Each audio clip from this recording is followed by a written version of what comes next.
Magandang araw sa inyong lahat mga bro. Ito na po yung continuity ng overall natin ng Barako. So ngayon, kakalasin naman natin. Ang ituturo ko sa inyo is kung paano magkalas ng magnetoside ng Kawasaki Barako 175. At bago natin umpisahan, kung mahilig po kayo sa mga ganitong video, huwag niyo kalimutan mag-subscribe para po palagi kayong updated kapag mag-upload po tayo ng mga panibagong tutorial. So,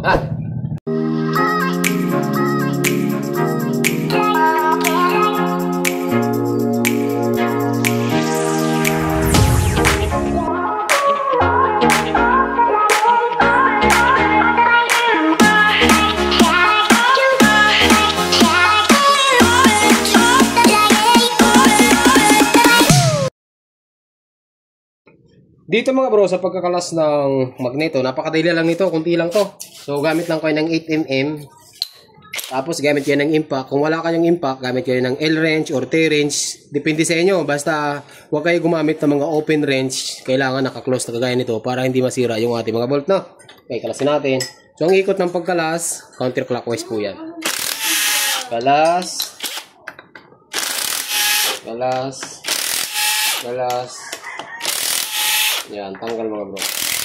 Napakalaking bagay talaga yung may impact. Dati, ano pa yung mga pneumatic air eh. Ngayon, uso na yung mga ganito. Yan. Yan natin. Parehas. Kalas mga bro. Tanggalin natin ha. Gamit yan ng rubber mallet.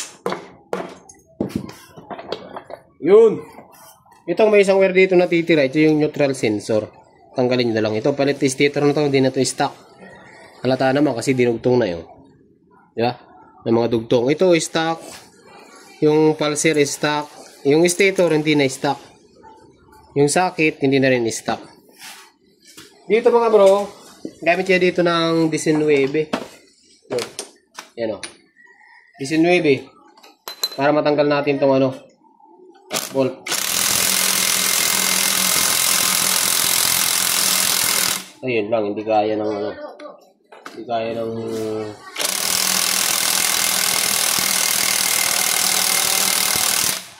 matigas nga ni. Okay, matigas ka bro. So, mano-mano gamitin natin. So, total, baklas na rin naman to. Ang gagawin natin dito mga bro, patungan natin to. Lagyan natin to ng cover. Ito mga bro. Pero ang style dito mga bro, dahan-dahan ano, kasi baka mapingas. Lagyan nyo ng basahan dito. Ayan, lagyan nyo ng basahan dito. Tapos ikutin nyo to. Ilalim yan. Titigas yan. Okay? Pag matigas na yan, kuha kayo ng manual. Ima-manual natin to mga bro. Ay ganito.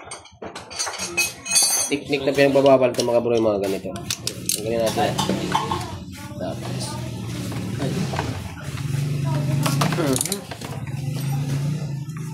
Patay tayo nito boy. Sira boy.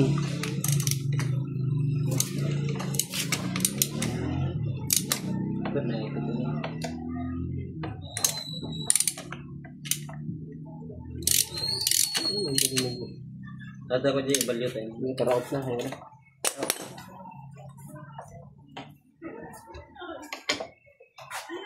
Totoo na rin. Busok mo na. Hindi busok na.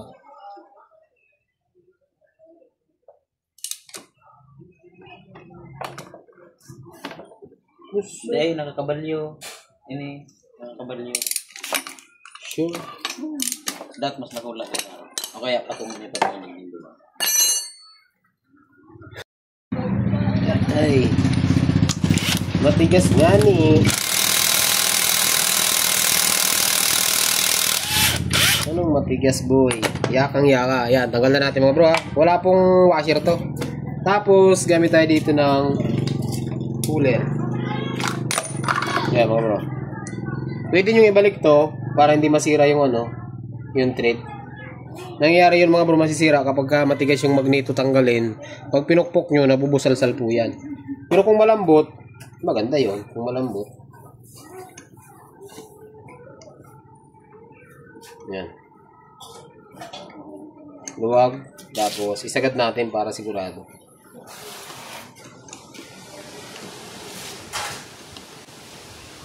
Yan. Tapos, ito mga bro, ay ano to eh. 17 to eh. Yan o. Barulin natin.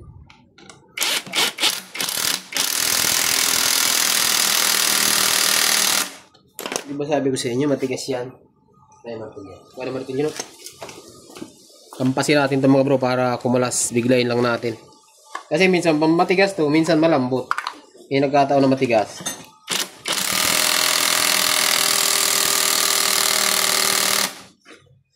Lubat pa. Lasi lamang.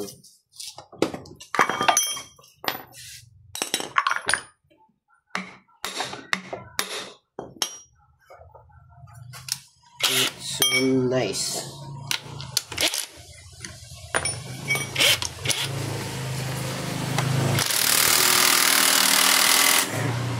Lubat na.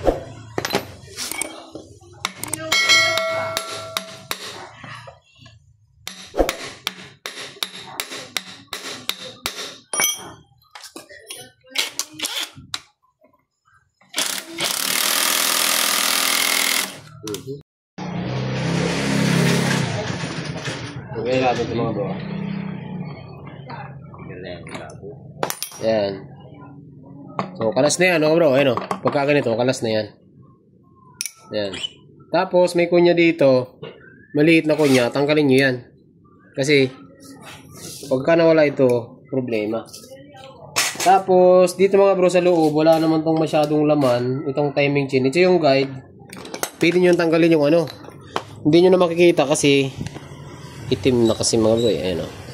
Ayan, kuwita natin sa inyo. Ayan o. 10 mm. Ayan.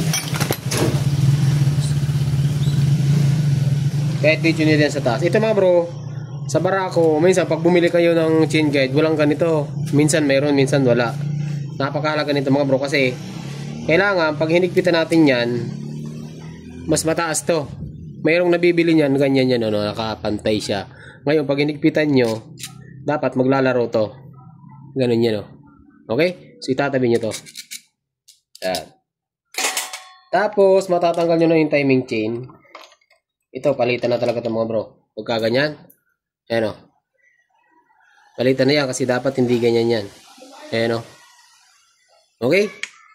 Tapos, mayroon dito mga bro, Phillips screw. Ito yung lock ng ano. Ito yung lock ng timing chain natin. So, tabingin na. Bukukin natin ng konti. Yan. Natanggal na to eh. Mukhang napalitan na ng timing chain ko eh. Pagkatapos yun mga bro ay gamit yun ng Phillips screw. Paano ng Phillips screw? No? Yan, dyan. Kuwasan dyan. Ito. Kaya natin ah. Ayun, malambot lang. Phillips screw lang ito mga bro. Tabingi na to, hindi ganito yung itsura nito eh. You know? So, natabingi. Ayusin natin kasi tuwid to eh. Tuwid dyan. So, ang trabaho nito is yung cover ng timing chain lang naman. Okay? Tanggalin natin. Ayan mga bro. Tanggal na yung ano. Tanggal na yung magneto side. Ayan. Ganun lang kadali yung pagtatanggal ng magneto side. Napaka-basic lang. So, merong mahirap na magneto, meron naman matigas. So, ito, tama lang. Hindi naman siya ganun kahirap. Hindi naman siya ganun katigas. So, hanggang dito lang yung video natin mga bro. Abangan nyo yung susunod na video. Kakasin natin yung clutch side na.